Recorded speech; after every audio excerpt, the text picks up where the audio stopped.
L'une des questions récurrentes posées par ceux qui souhaitent devenir business analyst est celle-ci: quelles sont les compétences requises dans la pratique de l'analyse métier? Bien entendu, nous pourrions être tentés d'y répondre en nous basant sur notre expérience personnelle, mais celle-ci est forcément biaisée parce que même avec des années de pratique, un business analyst ne sera amené à collaborer qu'avec une toute petite fraction des organisations mondiales et sa vision sera donc forcément parcellaire. Pour contourner cette difficulté, plusieurs méthodes existent, dont celle bien connue et éprouvée des sondages. Alors on a la chance qu'un business analyst ait pris cette initiative, il s'appelle Bola Adesop, il a plus de 9 années d'expérience en tant que business analyst, consultant en conduite du changement et en transformation, et il a ainsi lancé un sondage sur LinkedIn.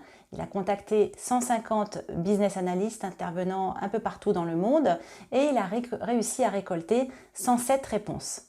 Ces business analysts qui ont accepté de répondre au sondage ont en moyenne 5 années d'expérience et 45% d'entre eux sont certifiés dans l'un des schémas principaux de certification comme l'IBA ou le PMI. Alors, ils travaillent dans des secteurs variés, notons par exemple le secteur du conseil, de la banque, de la vente au détail, de l'informatique bien entendu, ou encore de la production industrielle. Leurs réponses ont permis à Bola Adesop de faire ressortir 5 compétences clés pour la pratique de la business analyse, que je vais vous nommer ici. Notez quand même que l'ordre n'a pas d'importance. Tout d'abord la communication, c'est-à-dire que la capacité à communiquer, il faut savoir qu'elle a été citée dans plus de 95% des réponses reçues et c'est parfaitement compréhensible. Pourquoi? Tout d'abord, il faut comprendre ce que cette compétence signifie. Communiquer, c'est quoi? C'est savoir parler, écouter, rédiger, présenter, documenter, etc. La majeure partie du travail d'un business analyst tourne autour de l'information.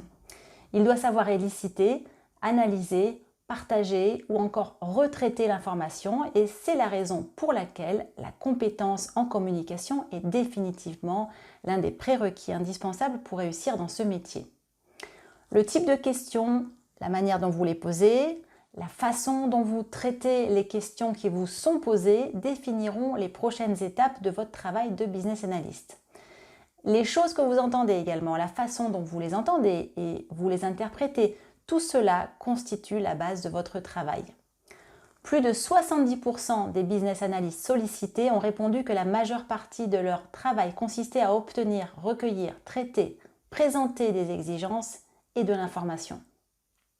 Deuxième compétence clé notée, compétences créatives, analytiques et résolution des problèmes. Fait assez intéressant, la moitié des business analysts interrogés ont fusionné ces 3 compétences en une seule et l'autre moitié les a bien séparées les unes des autres. Selon l'IIBA, International Institute of Business Analysis, la business analyse est donc la pratique qui consiste à répondre à une nécessité de changement d'une entreprise en définissant ses besoins et en recommandant des solutions qui apportent de la valeur aux différentes parties impliquées. Alors pour qu'on puisse définir le problème et recommander une solution, qu'est-ce qu'il faut faire? Il faut être capable d'analyser tous les acteurs et tous les facteurs en jeu. Et c'est ce que fait le business analyst. Il doit être également capable de résoudre le problème grâce à une analyse approfondie du contexte et une grosse dose de créativité pour trouver la meilleure solution. Troisième compétence mentionnée, les compétences techniques et technologiques. La question est de savoir si c'est vraiment une compétence.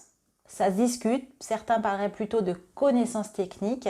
Quoi qu'il en soit, les business analysts qui ont répondu au sondage les ont cités comme l'une des 5 premières compétences qu'ils utilisent de façon régulière dans leur métier, étant donné effectivement que de nombreuses solutions déployées par les organisations, quel que soit leur secteur d'activité et leur implantation géographique, sont étroitement liées à la technologie. Et donc c'est évident qu'un business analyst doit pouvoir comprendre les tendances en matière de technologie. Alors même si un business analyst n'est pas forcément hautement qualifié dans la technologie de la solution cible, il doit néanmoins être capable de parler le même langage que celui de l'équipe de développement. Par compétences techniques, on entend en général compétences en base de données, en architecture des systèmes d'information, en framework, etc. Rappelez-vous qu'un business analyst en système d'information est la passerelle entre les équipes techniques et le métier. Aussi est-il nécessaire qu'il ait une compréhension suffisante de ces deux mondes. Quatrième compétence, les compétences interpersonnelles. C'est plus vague. Alors pour clarifier ce point, Bola Adesop a dû renvoyer un deuxième questionnaire pour comprendre ce que cela signifiait pour eux. Qu'est-ce que ça veut dire quand on est business analyst? Ça veut dire tout simplement qu'il y a un ensemble de sous-compétences telles que la capacité à influencer, l'intelligence émotionnelle, le travail d'équipe ou encore le leadership qui semble fondamental lorsqu'on est business analyst. Effectivement, on dépend en tant que business analyst de l'engagement de nombreux contributeurs et d'intervenants pour réussir à produire nos résultats.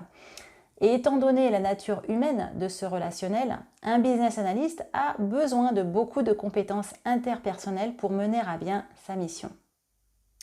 Dernière compétence de ce top 5, les compétences en conception et en modélisation.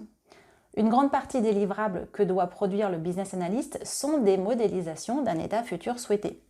Les business analysts ayant répondu au sondage ont donc naturellement placé les compétences de modélisation dans leur top 5 des compétences requises en analyse métier. Voilà pour ce top 5. Moi, je suis assez d'accord avec les résultats du sondage. Il y en aurait beaucoup d'autres. Je serais heureuse de savoir ce que vous en pensez.